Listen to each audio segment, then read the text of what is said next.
Hello. You know what time it is. Get into it. Get into it. Yes. Why do I have this more maniacal laughter? Because we're here for a series of unfortunate events. Now, as I always say, you don't have to watch these videos when they go live. You're more than welcome to watch them in your downtime, nap time, max, relax, and chillax time, in between time, mean time, scheme time, study time, break time, CP time, anytime that you want to hear a highly animated voice, bringing wonderful stories of magic, fantasy, science fiction, adventure, and many, many more in between. We are back, lovelies. We are back for another installment of the Carnivorous Carnival, and we are on chapter 9, so that means that we only have 10, 11, 12, 13, yeah, we only have 4 chapters left, and we will be going on to book 10, The Slippery Slope, which, that one, it's a good story. It's just a bit of a slow burn for me, and that's not a bad thing. I'm not saying it's a bad thing. It's just sometimes there are stories within a series that have to be that way in order to build anticipation for something bigger. And that is what I'm going to try to accomplish as we continue these stories. So, you didn't come to hear me blather, you came to hear me read a story. Which somebody messaged me the other day and was asking me what specifically I was reading in my leisurely time. And I'm going to go ahead and show you all my stack of stuff, because it's important to share. Okay. Now, anybody that I grew up with, friends, family, or even people I went to high school with, knows that I have always been a bookworm. There's no shade in that. So, I've got volume 9 of Pretty Guardian Sailor Moon. There's only 1 volume left, and I will have the entirety of the Naoko Takeuchi collection of Pretty Guardian Sailor Moon. I'm super excited to read this because this is the start of the last arc, which ironically is coming to English on Netflix on the 22nd. So I'm super excited about that. Then we got Final Fantasy Lost Strangers. Yes, I read novels as well as manga, as well as comics. Shout out to DC Comics, shout out to Marvel Comics, but more so DC Comics. And then I got Jujutsu Kaisen for my anime fans who are familiar with that series. And then we got Godzilla and Godzilla Strikes Again. So these, Raids Again, excuse me. So these are the novels that were helped to inspire the original 1954 movie and its sequel of Godzilla, or Gojira, as the Japanese would say. And then for those who have been following, this is actually technically a sequel to Peter S. Beagle's The Last Unicorn, and it's written by the author. It's called The Way Home, and it follows Molly Gru and Schmendrick the Magician from the end of the original story. And then, and I know this a lot, so anybody knows I'm a huge Beauty and the Beast fan. So this is A Tale as Old as Time, which is part of a series called the Twisted Tale series, which are kind of like one-off retellings of, you know, well-known Disney animated classics. And this is a story what if Belle's mother was the enchantress that cursed the beast. And honestly, it's up here on the favorites list. It's really good. And then I have When You Wish Upon a Star, which is another installment of the Twisted Tales. It's one of their newer ones. It's what if the Blue Fairy was not supposed to help Pinocchio become a real boy. And then, gotta give it up for Black Girl Magic, Princess Tiana, aka Princess of the Frog. It's called Almost There, and it's what if Tiana made a deal with the Shadow Man. And I haven't started the last 2 I just showed you yet, but I'm looking forward to it, and more than likely will be starting them this weekend because I'm breezing through these books. Y'all have to understand, like, if I'm not doing story time, I'm either at the gym or at work, and then I come home and I'll read, or I'll watch anime, or read my manga, read my novels, and sometimes I'll do it in the middle of the night and just get some good music or something to or a good audiobook to play in the background that's probably dramatized with music. That'll help stimulate my brain activity to, keep me enthralled. Let me go ahead and put these away. Okay.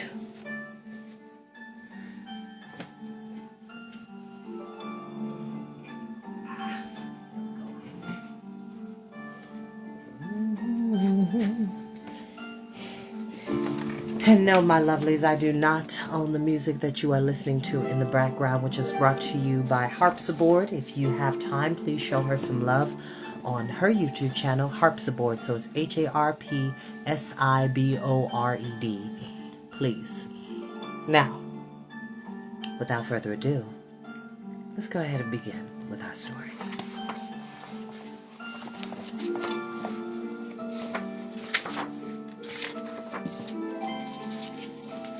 Chapter 9. The curious thing about being told to sleep on it, a phrase which here means, as I'm sure you know, to go to bed thinking about something and reach a conclusion in the morning, is that you usually can't. And if you're thinking over a dilemma, you're likely to toss and turn all night long, thinking over terrible things that can happen, and try to imagine what in the world you can do about it. And these circumstances are unlikely to result in any sleeping at all. Just last night I was troubled by a decision involving an eyedropper, a greedy night watchman, and a tray of individual custards, and this morning I am so tired that I can scarcely type these wharfs. That was a grammatical mistake the author made on purpose. And so it was with the Baudelaire orphans that night after Esme's squalor had told them to sleep on it and decided the next morning whether or not to throw Madame Lulu to the lions and join Count Olaf's troop. The children, of course, had no intention of becoming a part of a band of villains or tossing anyone into a deadly pit. But Esme had also asked them what in the world they would do if they decided not to join Olaf, and this was the question that kept them tossing and turning in their hammocks, which are particularly uncomfortable places to toss and turn. The Baudelaires hoped that instead of joining Count Olaf, they would travel through the hinterlands in a motorized roller coaster cart of Violet's invention, accompanied by Madame Lulu in her undisguised identity of Olivia, along with the archival library from underneath the table of the fortune-telling tent, in the hopes of finding one of the Baudelaire parents alive and well at the VFD headquarters in the Mortmain Mountains. But this plan seemed so complicated that the children worried over all that could go wrong and spoil the whole thing. Violet thought about the lightning device that she planned to turn into a fan belt and worried that there wouldn't be sufficient torque to make the carts move the way they needed to. Klaus worried that the archival library wouldn't contain specific directions to the headquarters and they would get lost in the mountains, which were rumored to be enormous, confusing, and filled with wild animals. Sunny worried that they might not find enough to eat in the hinterlands, and all three Baudelaires worried that Madame Lulu would not keep her promise and would reveal the orphan's disguise when Count Olaf asked about them the next morning. The siblings worried about these things all night, and although in my case the dessert chef managed to find my hotel room and knock on my window just before dawn, the Baudelaire orphans found that when morning came and they were done sleeping on it, they hadn't reached any other conclusion, but their plan was risky. And the only one they could think of. As the first rays of the sun shone through the window onto the potted plants, the Baudelaire orphans quietly lowered themselves out of their hammocks. Hugo, Colette, and Kevin had announced that they were ready to join Count Olaf's troop and didn't need to sleep on it. And as so often happens with people who have nothing to sleep on, the children's co-workers were sleeping soundly and did not awaken as the siblings left the caravan to get to work on their plan. Count Olaf and his troop had dug the lion's pit alongside the ruined roller coaster so close that the children had to walk along its edge to reach the ivy-covered carts. The pit was not very deep, although its walls were just as high enough that nobody could climb out if they were thrown inside, and it was not very large, so all the lions were so crowded together as they had been in the trailer. Like the Baudelaire's co-workers, the lions must not have had much to sleep on, and they were still dozing in the morning sun. Sound asleep, the lions did not look particularly ferocious. Some of their manes were all tangled, as if no one had brushed them for a long time, and sometimes one of their legs twitched, as if they were dreaming of better days. On their backs and bellies were several nasty scars from the whippings Count Olaf had given them, which made the Baudelaires sore just looking at them, and most of the lions were very, very thin, as if they had not eaten a good meal in quite some time. "I feel sorry for them," Violet said, looking at one lion who was so skinny that all of its ribs were visible. "If Madame Lulu was right, these lions were once noble creatures, and now look how miserably Count Olaf has treated them." They look lonely, Klaus said, squinting down into the pit with a sad frown. Maybe they're orphans too. But maybe they have a surviving parent, Violet said, somewhere in the Mortmain Mountains. Edgerskur, Sunny said, which meant something like, maybe someday we could rescue these lions. For now, let's rescue ourselves, Violet said with a sigh. Klaus, let's see if we can untangle the ivy from this cart in front. We'll probably need 2 carts, one for passengers and one for the archival library. So, Sunny, see if you can get the ivy off that other one, too. Easy, said Sunny, pointing to her teeth. Oh, the caravans are on wheels, Klaus said. Would it be easier to hitch one of the caravans to the lightning device? A caravan is too big, Violet replied. If you wanted to move a caravan, you'd have to attach it to an automobile or several horses. We'll be lucky if we can rebuild the cart's engines. Madame Lulu said that they were rusted away. It seems like we're hitching our hopes to a risky plan, Klaus said, tearing away at a few strands of ivy with the one arm he could use. But I suppose it's no more risky than plenty of other things we've done, like stealing a sailboat. Or climbing up an elevator shaft, Violet said. Waku, Sunny said, with her mouth full of plans, and her siblings knew she meant something along the lines of, or pretending to be surgeons. Actually, Violet said, maybe this plan isn't so risky after all. Look at the axles on this cart. Axles? Klaus asked. The rods that hold the wheels in place, she explained, pointing to the bottom of the cart. They're in perfect condition. That's good news, because we need these wheels to carry us a long way. The eldest Baudelaire looked up from her work and gazed out at the horizon to the east. The sun was rising, and soon its rays would reflect off the mirror's position in the fortune-telling tent. But to the north she could see the Mortmain Mountains rising up in odd square shapes, more like a staircase than a mountain range, with patches of snow on the higher places and the top steps covered in a thick gray fog. It'll take a long time to get up there, she said, and it doesn't look like there are a lot of repair shops on the way. I wonder what we'll find up there. I've never been to the headquarters of something. Neither have I, Violet said. Here, Klaus, lean down with me so I can look at the engine of this cart. If we knew more about VFD, Klaus said, we might know what to expect. How does the engine look? Not too bad, Violet said. Some of these pistons are completely rusted away, but I think I can replace them with these latches on the sides of the cart, and the lightning device will provide a fan belt. But we'll need something else, something like twine or wire to help connect the 2 carts. Ivy? Sunny asked. Good idea, Sunny, Violet said. The stems of the ivy feel solid enough. If you'll pluck the leaves off a few strands, you'd be a big help. What can I do? Klaus asked. Help me turn the cart over, Violet said, but watch where you put your feet. I don't want you falling into the pit. I don't want anyone falling into the pit, Klaus said. You don't think the others won't throw Madame Lulu to the lions, do you? Not if we get this done in time, Violet said grimly. See if you can help me bend the latch so it fits into that notch, Klaus. No, the other way. I just hope Esme doesn't have them throw somebody else in when we all escape. She probably will, Klaus said, struggling with the latch. I can't understand why Hugo, Colette, and Kevin want to join up with people who do such things. I guess they're just happy that anybody's treating them like normal people, Violet said, and glanced into the pit. One of the lions yawned, stretched its paws, and opened one sleepy eye, but seemed uninterested in the 3 children working nearby. Maybe that's why the hook-headed man works for Count Olaf, or the bald one with the long nose. Maybe when they tried to work someplace else, everyone laughed at them. Or maybe they're just like committing crimes, Klaus said. That's a possibility, too, Violet said, and then frowned at the bottom of the cart. I wish I had Mother's toolkit, she said. She had this tiny wrench I always admired, and it would be just perfect for this job. She'd probably be a better help than I am, Klaus said. I can't make head or tail of what you're doing. You're doing fine, Violet said, particularly if you've considered that we're sharing a shirt. How are those ivy stems coming, Sunny? Le sont, Sunny replied, which meant, I'm nearly done. Good work, Violet said, peering at the sun. I'm not sure how much time we have. Count Olaf is probably inside the fortune-telling tent by now, asking the crystal ball about our whereabouts.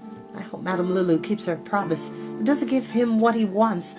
Will you hand me that piece of metal on the ground, Klaus? It looks like it used to be part of the tracks, and I'm going to use it to make a steering device. I wish Madame Lulu could give us what we want, Klaus said, handing the pieces to his sister. I wish we could find out if one of our parents survived a fire without wandering around a mountain range. Me too, Violet said. And even then, we might not find them. They could be down here looking for us.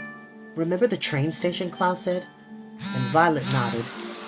Isabak. She meant something like, I don't remember, although there was no way she could have, as the youngest Baudelaire had been born at the time our siblings were remembering. There we go. I'm sorry, I had to make sure my notifications was off because there are some people trying to message me while I'm reading, and I am not available at this moment in time. Ah, gracious.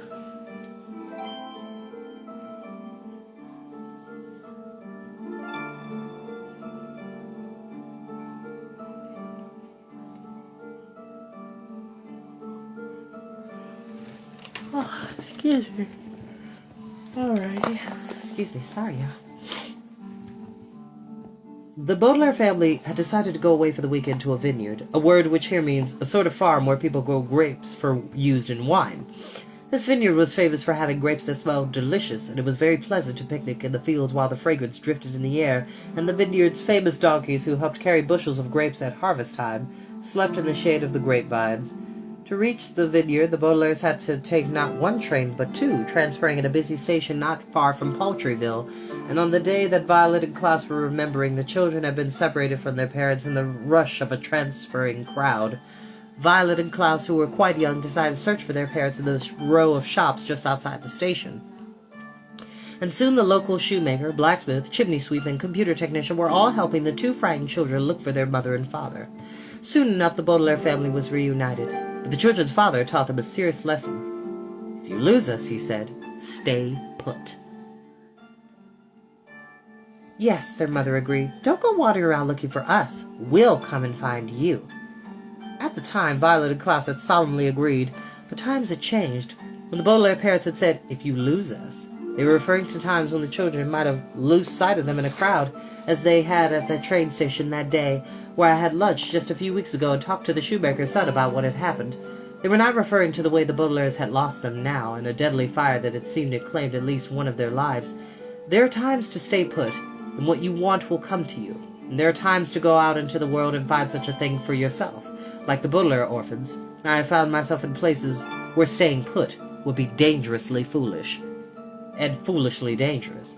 I have stood in a department store and seen something written on a price tag that told me I had to leave at once, but in different clothing. I have sat in an airport and heard something over the loudspeaker that told me I had to leave later that day, but on a different flight.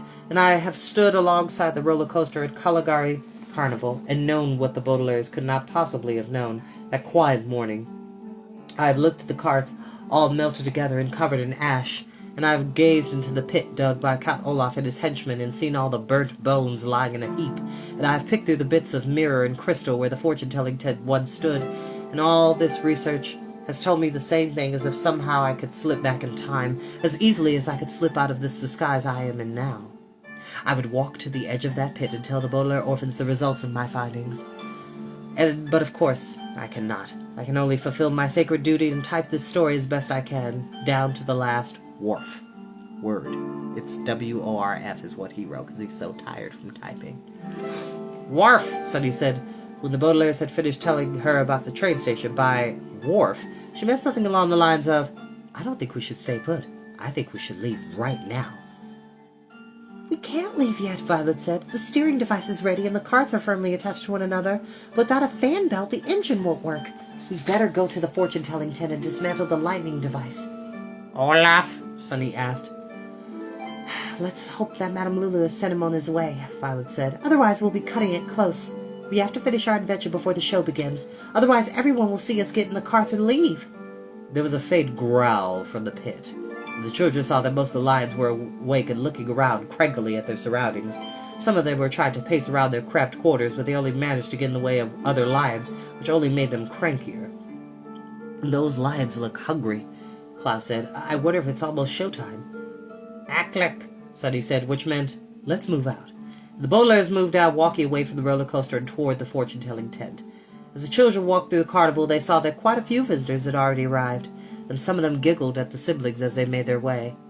Look, one man said, pointing at the Baudelaires with a sneer. Freaks! Let's be sure to go to the lion show later. One of them might get eaten.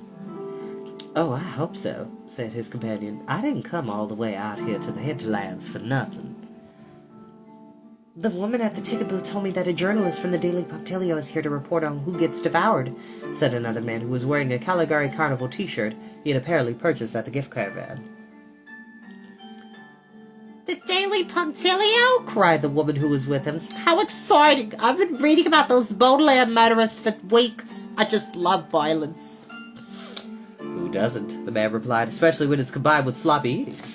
Just as the Baudelaires reached the fortune-telling tent, a man stepped in front of them and blocked their way. The children looked up at the pimples on his chin and recognized him as the very rude member of the audience of the House of Freaks.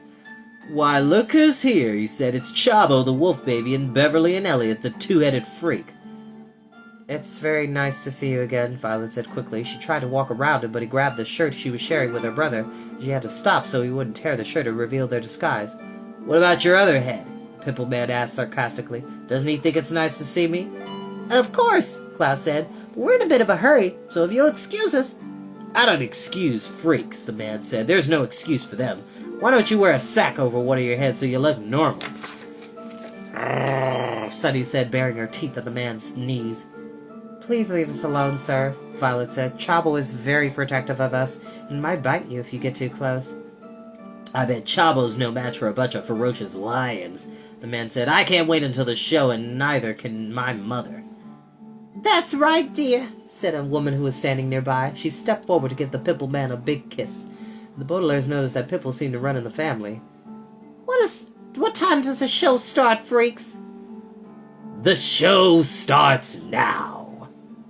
The Pimple Man and his mother turned around to see who had spoken, but the Baudelaires did not have to look to know it was Count Olaf, who had made the announcement. The villain was standing at the entrance to the fortune-telling tent with a whip in his hand and a particularly nasty gleam in his eye, both of which the siblings recognized. The whip, of course, was the one that Count Olaf used to encourage the lions to become ferocious, which Baudelaires had seen the previous day, and the gleam was something that they had seen more times than they could count.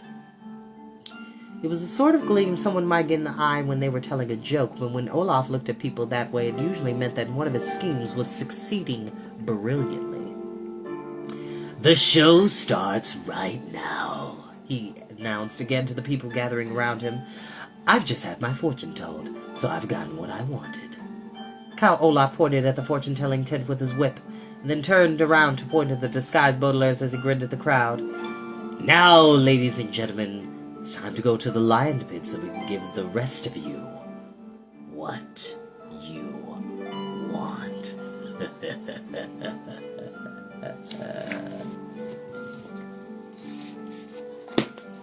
And that is where we will end for today. The plot thickens. And now I shall bid you all good night, and I will see you next time. Bye-bye.